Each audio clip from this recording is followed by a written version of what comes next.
আসসালামু আলাইকুম, সবাই কেমন আছেন? আশা করি আল্লাহর রহমতে সবাই ভালো আছেন। এটা হচ্ছে আমার আলুর চপ। আমার হাজবেন্ড বলতেছিল রমজানের শুরু থেকে যে আমি আলুর চপ কেন করি না, তো আজকে করেই ফেললাম। তো আমি আজকে দুইটা বিষয় নিয়ে কথা বলবো। একটা হচ্ছে দোয়া দৌলত করা। আমরা সবাই ব্যস্ত, যে যার জায়গা থেকে ব্যস্ত থাকি, এমন না যে কেউ ব্যস্ত না। তো আমরা যারা ঘরে কাজ করি তারা কিভাবে বেশি বেশি রমজান মাসে দোয়া করতে পারি। শুধু রমজান মাস কেন, অন্য সময়ও যখন আমরা রান্না করি বা যখন আমরা ঘর গুছাই, সেই সময়গুলোতে কিন্তু আমরা মনে মনে বা যেভাবেই হোক আমরা দোয়া দৌলত করতে পারি। এটা একটা বিষয়। এভাবে মানে এমন না ব্যাপারটা যে আমাদেরকে যায় না যে বসেই দোয়া দৌলত করতে হবে, যেহেতু এখনকার যুগে সবাই খুব ব্যস্ত থাকে, সেভাবেও আমরা দোয়া দৌলত করতে পারি।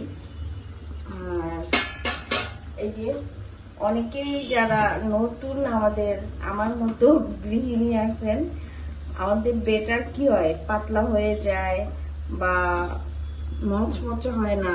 আমি বলবো একটা ট্রিক্স আমি শিখছি, সেটা হচ্ছে কর্নফ্লাওয়ার দিবেন। কর্নফ্লাওয়ার দিলে অনেকটাই মচমচে হয়। আর বেটারটা সুন্দর করে পারফেক্টলি করলে, এই যে দেখতেই পারতেছেন আমার বেটারটা, জিনিসটা দেখতেও সুন্দর হয় আর মচমচাও হয়।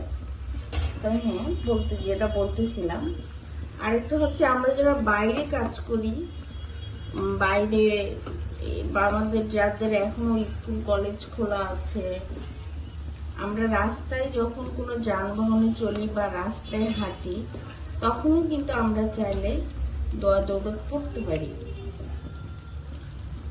আমরা মানে আমি জানি, আমি কতটা ঠিক জানি না, আমি অল্প জ্ঞানে, যে হাসরের ময়দানে রাস্তা আমাদের জন্য সাক্ষী দিবে। আমরা যদি রাস্তায় যাইতে যাইতে দোয়া দৌলত করি। তো আজকে আমার বাসায় পুরা আনহেলদি ইফতার আমি বলবো, কারণ আমি আজকে আলুর চপ করতেছি, বেগুনি করতেছি, সব ভাজা পোড়া আইটেম, যেটা সাধারণত হয় না। হয়তো বা একটা আইটেম থাকে, আজকে দুইটা। আমার হাজবেন্ডের মধ্যে তো 3-4টা হইলে ভালো হয়, কিন্তু আসলে পারিবারিক পরিবেশে যখন সব পরিবারের লোকজন খায়, তখন আমি চেষ্টা করি একটাই রাখার।